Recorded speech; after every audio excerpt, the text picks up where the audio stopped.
Rishad মিরাজদের spin ডিপার্টমেন্টের নতুন বস পাকিস্তানের মুশতাক আহমেদ। সাবেক পাকিস্তানি লেগ স্পিনার এবং বিশ্বকাপ জয়ী মুশতাক আহমেদকে বাংলাদেশ দলের স্পিন বোলিং কোচের দায়িত্ব দেওয়া হয়েছে। জিম্বাবুয়ের বিপক্ষে টি-20 সিরিজের প্রস্তুতি শিবিরের আগে এই মাসের শেষের দিকে তিনি দলের সাথে যোগ দেবেন। আইসিসি টি-20 বিশ্বকাপ 2024 ওয়েস্ট ইন্ডিজ ও যুক্তরাষ্ট্রে শেষ হওয়া না অবধি তিনি থাকবেন বাংলাদেশ দলের সাথে। বাংলাদেশ দলের স্পিন বোলিং কোচের দায়িত্ব পেয়ে উচ্ছ্বসিত এই পাকিস্তানি। তিনি জানান, বাংলাদেশ ক্রিকেট দলের স্পিন বোলিং কোচ হতে পারাটা আমার জন্য অসামান্য গর্বের বিষয়। এই ভূমিকায় অংশগ্রহণের জন্য আমি উৎসাহিত এবং খেলোয়াড়দের কাছে আমার অভিজ্ঞতা ভাগ করে দিতে চাই, কারণ তারা খুব শিক্ষাগ্রহী এবং আমি সর্বদা বিশ্বাস করি যে তারা বিশ্বের অন্যতম বিপজ্জনক দল। তাদের মধ্যে ক্ষমতা, সম্পদ এবং প্রতিভা আছে বলে তারা যে কাউকে হারাতে পারে।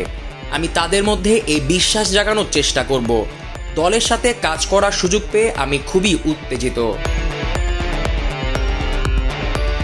এই 53 বছর বয়সী কোচের এর আগেও কোচিং করানোর অভিজ্ঞতা রয়েছে। 2008 থেকে 2014 সাল পর্যন্ত তিনি ইংল্যান্ড দলের স্পিন বোলিং কোচ হিসেবে কাজ করেছেন।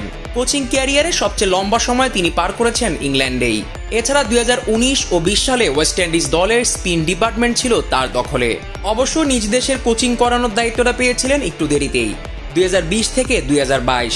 এই 2 বছর তিনি পাকিস্তানের স্পিন বোলিং কোচ হিসেবে দায়িত্ব পালন করেছেন। অবশ্য নিজ দেশে কোচিংয়ের দেরিতে সুযোগ পেলেও 2014 থেকে 2016 সাল পর্যন্ত পাকিস্তান দলের বোলিং পরামর্শক হিসেবে দায়িত্ব পালন করেছিলেন। টেস্ট ক্রিকেটে 52টা ম্যাচ খেলেছেন মুশতাক। উইকেট সংখ্যা 185টা। ফাইফারে দেখা পেয়েছিলেন 10 বার। ওয়ানডে ম্যাচ খেলেছেন 144টা। 161টা উইকেট আছে নামের পাশে। তার সময় টি-20 ফরম্যাটে প্রচলন ছিল না, তাই 20 ওভারের ফরম্যাটে খেলা হয়নি। অভিজ্ঞ এই স্পিনার ও কোচের পরামর্শে লাভবান হবে বাংলাদেশের স্পিনাররা, এটাই আশা করছে ভক্তরা। বিশেষ করে রিশাদ হোসেনের কথা বলতেই হয়। লেগ স্পিনকে আরো দুর্দান্ত করতে তিনিও পাবেন আরেক লেজেন্ডারি লেগ স্পিনারের দীক্ষা। এছাড়াও দেশে আরো লেগ স্পিনার বের করে আনবেন মুশতাক, এই যেন প্রত্যাশা বাংলাদেশের। Zishan Ahmed, BD Cric time.